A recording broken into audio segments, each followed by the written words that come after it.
In 1993, 32 members of an isolated religious sect vanished without a trace from Salvation Island, leaving investigators baffled by an impossible crime scene. With boats still docked, possessions untouched, and no signs of violence, authorities eventually concluded the Covenant of Divine Light had fallen victim to mass suicide, with bodies lost to the sea. The case grew cold for 14 years, haunting the career and personal life of Detective Noah Sullivan, who could never accept the official explanation. That explanation shattered when a county archivist, digitizing old shipping records, discovered a manifest listing 6 sealed crates, each large enough to hold multiple people, delivered to the island one day before the disappearance.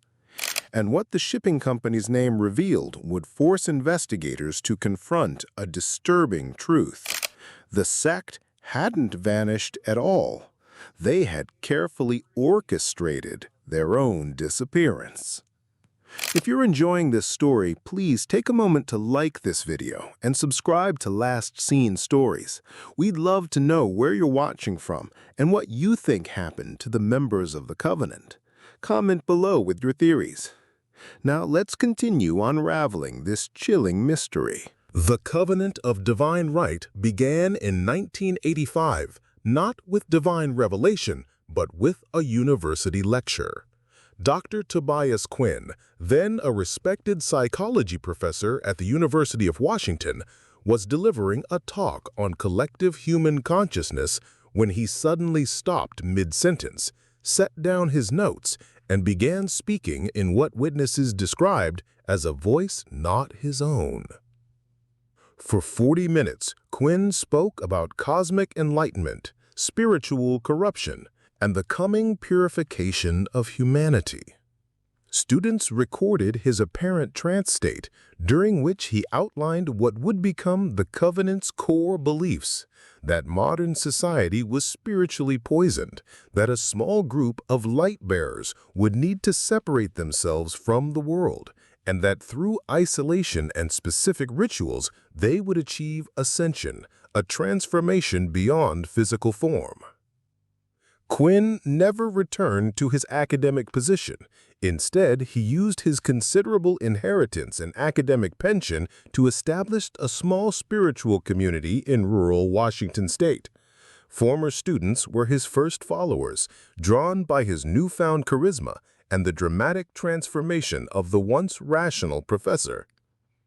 By 1987, the Covenant had grown to 17 members, each having surrendered their worldly possessions to the group.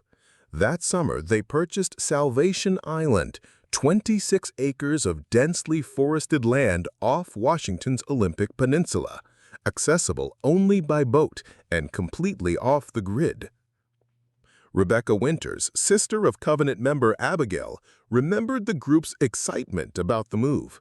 Quote, "Abby called me, just bubbling over about their promised land. She said Quinn had seen it in a vision, an island sanctuary where they could prepare for ascension without the corrupting influence of the outside world. I was concerned, but Abby had always been so sensible before. She was an accountant, for heaven's sake. She promised they weren't cutting contact, just creating distance." Unquote. On Salvation Island, the Covenant constructed a self-sufficient community, a main meeting hall, 12 simple cabins, a meditation pavilion, extensive gardens, and a small dock. They generated power through solar panels and a small wind turbine. Their only regular contact with the mainland came through monthly supply runs, always led by Quinn and 2 trusted members, usually including Leona Fisher and Daniel Nash. By April 1993, the Covenant had grown to 32 members, ranging in age from 19 to 67. Quinn, then 53, had evolved from professor to prophet, his academic language giving way to increasingly apocalyptic proclamations about an imminent cosmic shift that would separate the prepared from the doomed.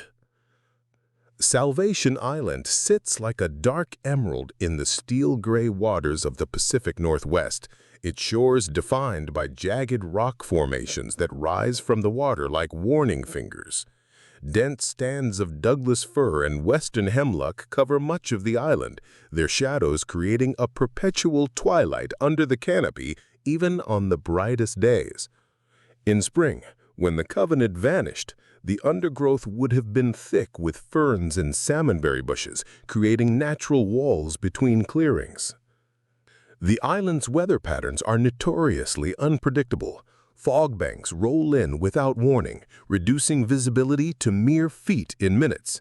Storms sweep across the water with surprising violence, generating swells that make the island inaccessible for days at a time.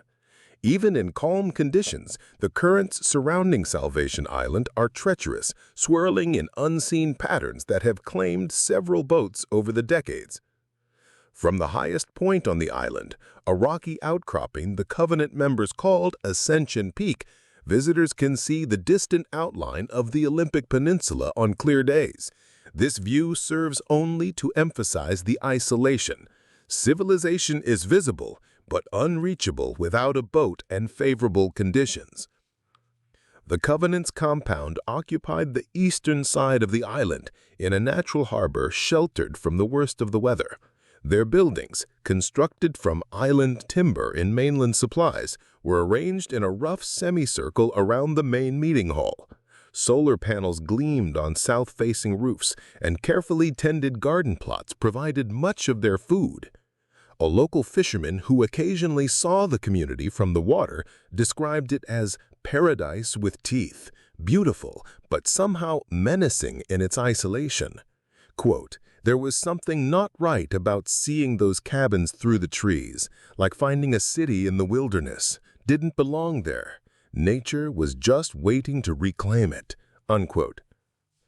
The isolation that made Salvation Island so appealing to the Covenant would later bedevil investigators.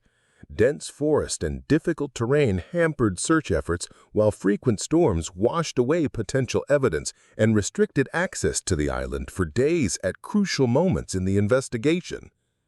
To understand the Covenant's disappearance, one must understand its members, not as cultists, but as individuals seeking meaning in a community that promised answers. Tobias Quinn, the founder and spiritual leader, carried himself with the measured confidence of his academic background. Standing 6 feet tall, with a full head of silver hair and penetrating blue eyes, he cut an impressive figure, even in the simple linen clothing the Covenant members adopted. Former colleagues described him as brilliant, but prone to obsession. Following his divine revelation, Quinn began wearing a hand-carved wooden pendant depicting a flame, which he claimed channeled cosmic energy. Quote, "Tobias could convince you that black was white if he put his mind to it, not through deception, but through absolute conviction. When he spoke about the Covenant's beliefs, there wasn't a shred of doubt in his voice or his eyes. That kind of certainty is infectious." Unquote, said Dr. Helena Reynolds, his former academic colleague.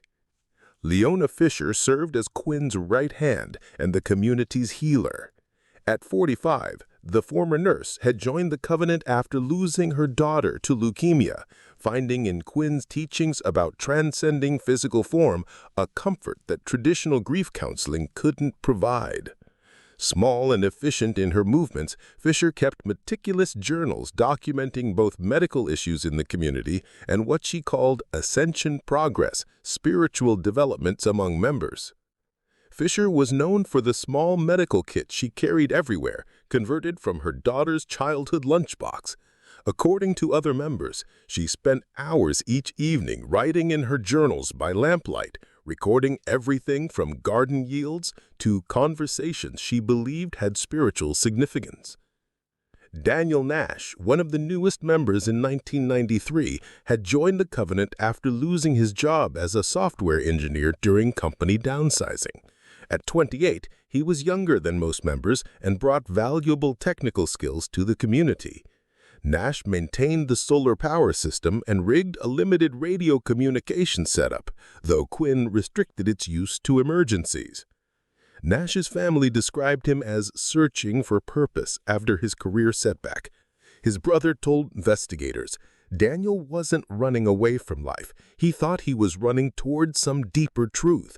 He called me the week before they all disappeared, talked about some transformation Quinn had promised him. He sounded excited, not scared." Perhaps the most grounded member was Abigail Winters, the 32-year-old former accountant who managed the Covenant's finances. Unlike many members who cut ties with family, Winters maintained regular contact with her sister Rebecca, calling every Sunday evening from the community's radio phone to share news and assure her family all was well. Winters was responsible for planning supply runs and keeping inventory. Her meticulous records, found intact after the disappearance, showed nothing unusual in the Covenant's purchases in the months leading up to April 1993. Except for a gradual liquidation of their financial assets from January onward, with funds transferred to offshore accounts. Each member brought personal items that humanized the stark cabins they inhabited. Nash's collection of science fiction novels, Fisher's daughter's stuffed rabbit, worn threadbare from years of handling, Winters' cherished fountain pen, a graduation gift from her father. These personal touches, later discovered undisturbed, made their disappearance all the more baffling. April 12, 1993 began as a routine day on Salvation Island.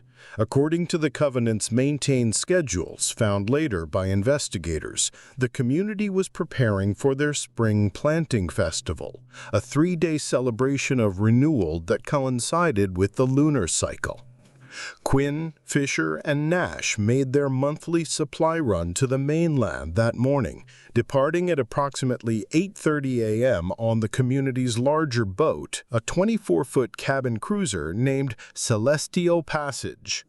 Security footage from Porter's Narina in Port Angeles showed them arriving around 10:15 a.m., appearing relaxed and focused on their tasks. They were their usual selves, recalled marina owner Samuel Porter. Quinn checking his list twice, Fisher gathering medical supplies, Nash loading everything into his truck. Nothing seemed off. They mentioned the planting festival, said they needed extra seeds and some specialized tools. Perfectly normal conversation. The trio visited several stores in Port Angeles, purchasing groceries, gardening supplies, and mail-order items they'd arranged to pick up. Credit card records show they completed their shopping by 3:30 p.m. They were captured on security footage at the marina, loading their supplies around 4:15 p.m., departing for Salvation Island by 4:45 p.m. This is the last confirmed sighting of any Covenant members. According to weather records, conditions were favorable for sailing that afternoon. Clear skies, moderate winds, calm seas. The journey back to Salvation Island would typically take between 90 minutes and 2 hours, placing their estimated arrival around 6:30 p.m.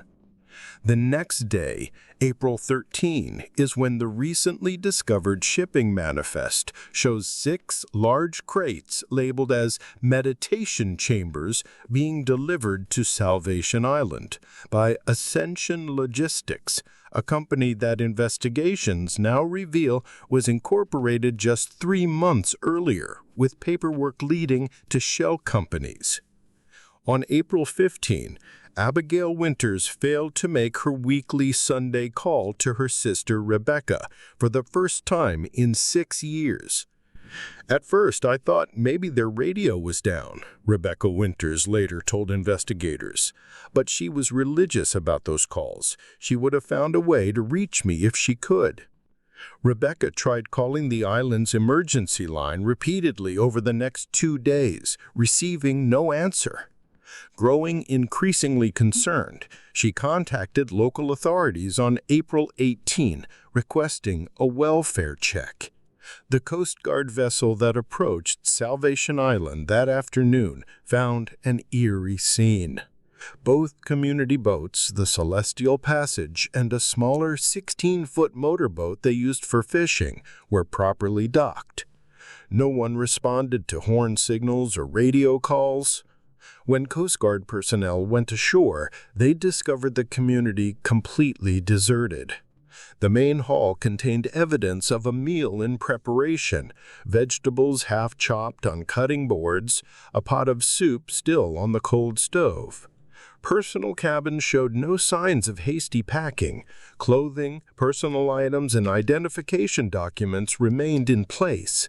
The meditation pavilion held unburned candles arranged in a ceremonial circle.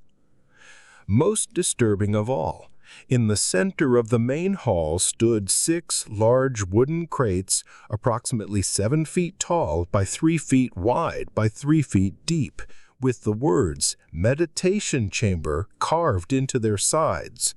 The crates were empty, their doors hanging open. The community's 2 boats remained docked at the island. 32 people had vanished without explanation. The search for the Covenant members began in earnest on April 19, 1993. Detective Noah Sullivan, then 38, and considered one of the department's most methodical investigators, was assigned as lead detective. His first impression of Salvation Island, recorded in his case notes, set the tone for the baffling investigation to come. Island seems frozen in time, as if the occupants stepped away momentarily and intended to return. No signs of struggle, violence, or panic. Personal effects intact. The desertion appears coordinated and planned, yet the means of departure is unclear, given the boats remain docked. Initial hypothesis must include water evacuation by third party. The search operation grew quickly. Coast Guard vessels patrolled the surrounding waters, while helicopters scanned the dense forest covering the island interior. Cadaver dogs found no indication of human remains. Ground-penetrating radar revealed no disturbed earth or mass graves. Dive teams searched the waters around the island, finding nothing relevant to the investigation. Sullivan ordered forensic analysis of every building. No blood evidence was discovered, no signs of struggle or violence. The Covenant's records were intact, showing nothing unusual in their activities leading up to the disappearance, except for those offshore financial transfers that initially escaped notice. Weather complicated the search efforts. A powerful spring storm hit the region on April 21, lasting 3 days and rendering the island inaccessible. When teams returned, evidence had been compromised. Rain had washed away potential footprints and disturbed the scene. For the families of the Covenant members, the lack of answers was excruciating. Daniel Nash's brother Alex recalled the agonizing uncertainty. Not knowing is its own special kind of hell. If they found bodies, at least we'd know. But this, people don't just vanish. 32 people don't just disappear without a trace. Every time the phone rang, I thought it might be Daniel. Every unidentified body found anywhere in the state, I wondered if it was him. As days stretched into weeks, investigators developed several theories. Mass suicide with bodies disposed of at sea before the Coast Guard arrived, voluntary relocation to another compound, or foul play by outside forces. Each theory had fatal flaws. No trace of chemicals or drugs was found in water samples. The boats remained, making water evacuation by the members themselves unlikely. No large vessels had been reported in the area that might have transported 32 people. The central unexplained element remained. If they didn't leave by boat, where did 32 people go? Detective Sullivan became increasingly frustrated as the investigation stalled. His case notes from May 1993 reveal his growing obsession. Something is being overlooked. People don't vanish into thin air. Every scenario we've developed has logical gaps. If they plan to leave, why abandon personal items? If they were taken by force, where are the signs of struggle? The empty crates in the main hall must be significant. Delivery manifest still missing from paper trail.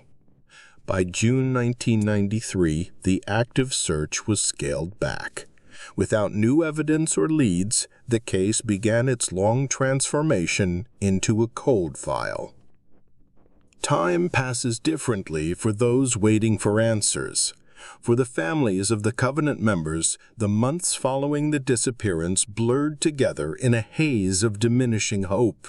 For Detective Sullivan, the case became an obsession that ultimately cost him his marriage and strained his relationship with his children. As 1993 gave way to 1994, media coverage dwindled. Resources allocated to the investigation shrank. Other detectives moved on to active cases, but Sullivan remained fixated on the Covenant. Noah couldn't let it go, his ex-wife explained years later. He'd wake up at 3 in the morning to jot down a new theory. Our dining room became his second office, covered in photos of those people. It was like living with 32 ghosts. The living room was for the living, he said, but he spent less and less time there. By 1995, the investigation was officially classified as cold.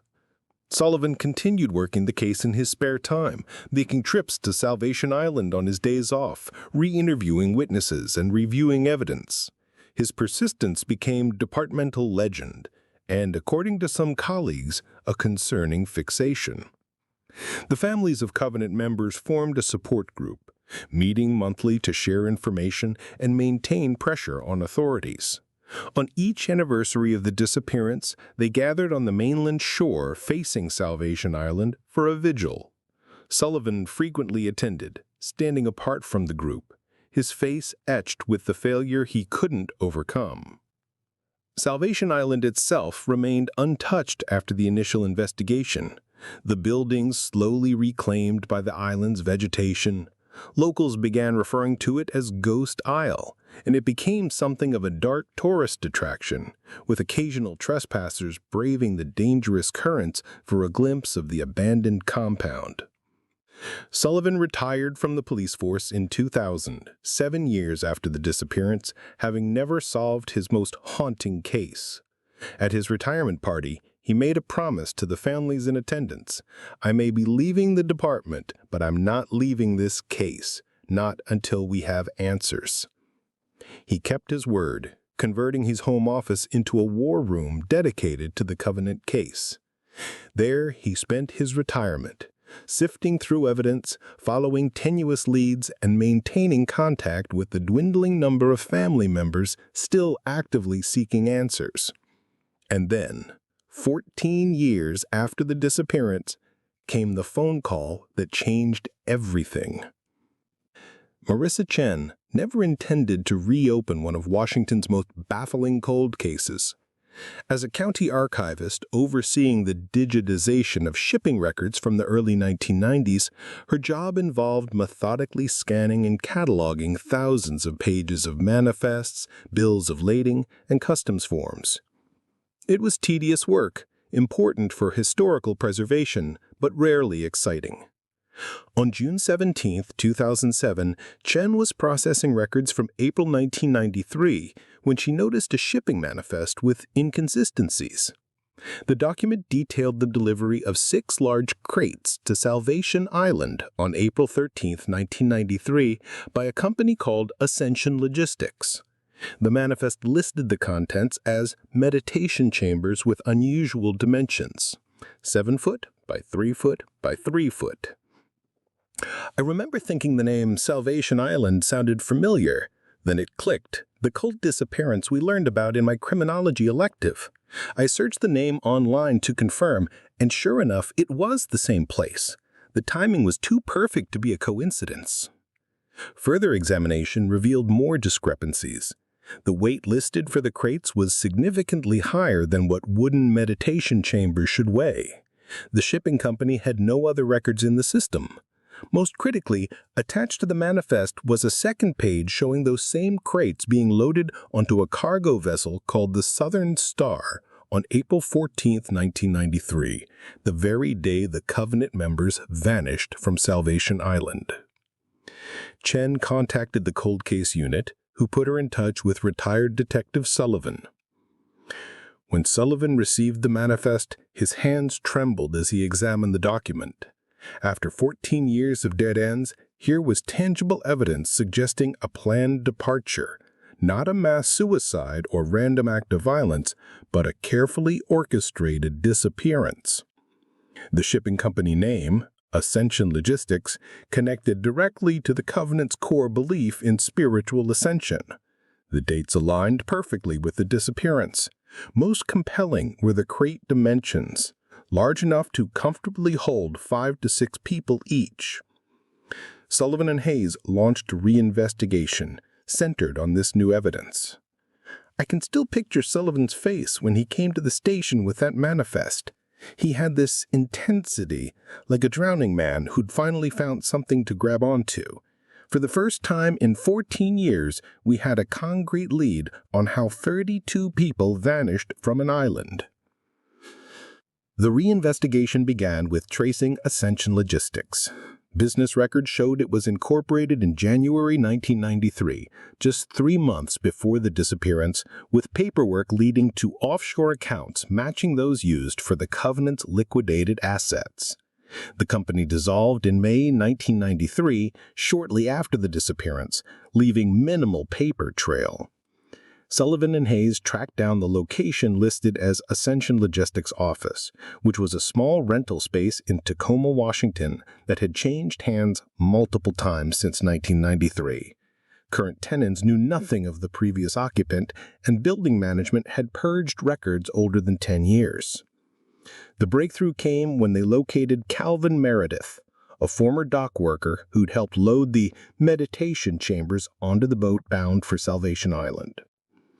"Yeah, I remember those crates. Weird job. Usually we handled regular cargo, but these were special order. Heavy as hell. Took 4 guys to move each one. Had these little holes drilled in the sides. Decorative-like, but looking back, they could have been air holes. Boss told us they were for some religious group's rituals. None of my business, so I didn't ask questions." When shown photographs of Tobias Quinn and other Covenant leaders, Meredith identified Quinn as the man who had supervised the loading of the crates onto the delivery vessel. "That's him, the silver-haired guy, very particular about how those crates were handled.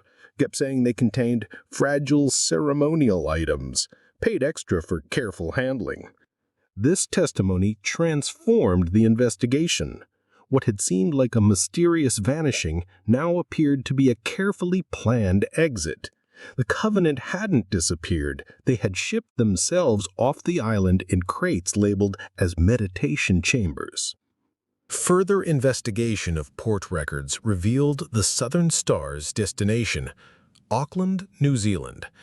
The cargo vessel had departed Seattle on April 15, 1993, with its manifest listing the 6 crates from Salvation Island among its cargo, now designated as religious artifacts. Sullivan and Hayes coordinated with New Zealand authorities, who confirmed the Southern Star had indeed docked in Auckland on May 12, 1993. Local records showed a property purchase in January 1993 by an offshore corporation, later linked to the Covenant's finances. A remote 50-acre parcel in the mountainous interior of New Zealand's South Island. They planned this for months, Sullivan realized. The offshore accounts, the shell company, the property purchase. Quinn was orchestrating their disappearance long before it happened. In August 2007, Sullivan and Hayes traveled to New Zealand to investigate the property. What they found was another abandoned compound, larger than the one on Salvation Island, but built in the same architectural style. Evidence suggested recent occupation, perhaps within the past year, but once again, no Covenant members were present. The most significant discovery came hidden in a wall cavity in the main building, Leona Fisher's journal, containing entries from April 1993 through December 2006. The final pages provided the closest thing to closure the investigation would ever receive. The final journey approaches, 14 years in this sanctuary, preparing for what comes next. The stars have aligned as Quinn prophesied. Tomorrow we leave these physical forms behind, following the path that he has shown us. Some harbor doubts, but I have seen the truth in Quinn's eyes. The transformation cannot be completed here. We must follow the light wherever it leads. Sullivan sat in his home office in Seattle, Fisher's journal open before him, piecing together the narrative that had eluded him for 14 years. The evidence now painted a clear picture. Tobias Quinn had planned the Covenant's disappearance years in advance, gradually moving their assets offshore and establishing their next compound in New Zealand. The meditation chambers were simply a means of secretly transporting the members off Salvation Island, a magic trick on a grand scale, misdirecting attention while they literally shipped themselves away in crates designed to sustain human cargo for the short journey to the waiting cargo vessel. Cult experts consulted by the investigation explained how Quinn likely convinced his followers to participate in such an elaborate and potentially dangerous plan. Quinn would have framed this as the ultimate test of faith, explained Dr. Margaret Lowenstein, specialist in religious psychology. He'd established years of conditioning, positioning himself as their connection to divine truth. If he presented the crates as transformation vessels necessary for their spiritual journey, most followers would comply, especially with the group dynamics reinforcing the decision. For the families of the Covenant members, the new findings brought mixed emotions. The evidence suggested their loved ones had left voluntarily, not fallen victim to violence, but the journal's final entry hinted at a darker conclusion, possibly awaiting the group in their final transformation. Sullivan met with these families to share his findings. Some found comfort in knowing their relatives had chosen their path. Others were devastated by the implication that 14 years of hoping for a reunion had been in vain. Rebecca Winters, Abigail's sister, expressed the complexity of their feelings. Part of me is relieved she wasn't murdered. Another part is furious she chose to leave, to put us through this hell of not knowing. But mostly, I'm left wondering if she's still out there somewhere, if she ever regretted her choice, if she ever tried to find a way back to us. The case officially remains open. Despite extensive international cooperation, no further trace of the Covenant members has been confirmed. The New Zealand compound was abandoned sometime in late 2006 or early 2007, its occupants once again disappearing without explanation. In October 2007, a memorial was erected on Salvation Island for the 32 members of the Covenant of Divine Light. Sullivan attended the dedication ceremony, standing at the edge of the gathering, its expression unreadable as he surveyed the island that had defined his career and much of his life. "Some mysteries don't have neat resolutions," he told Detective Hayes afterwards. "We know more than we did, but we'll never know everything. Did they join another group? Are they living under new identities? Did Quinn's final transformation have a more sinister meaning? The shipping manifest broke the case, but it didn't end it." 3 months after the memorial dedication, authorities received an unconfirmed report of a man matching Tobias Quinn's description at a remote spiritual retreat in Western Australia. By the time investigators arrived, the man had departed, leaving no forwarding information. The report contained one detail that continues to haunt Sullivan. The man reportedly wore a hand-carved wooden pendant in the shape of a flame, identical to Quinn's signature necklace. For the 32 members of the Covenant of Divine Light, the final chapter remains unwritten. Their story serves as a reminder that sometimes the most enduring mysteries are not about how people vanish, but why they choose to disappear, and whether, somewhere in the world, they might still be watching as others search for them.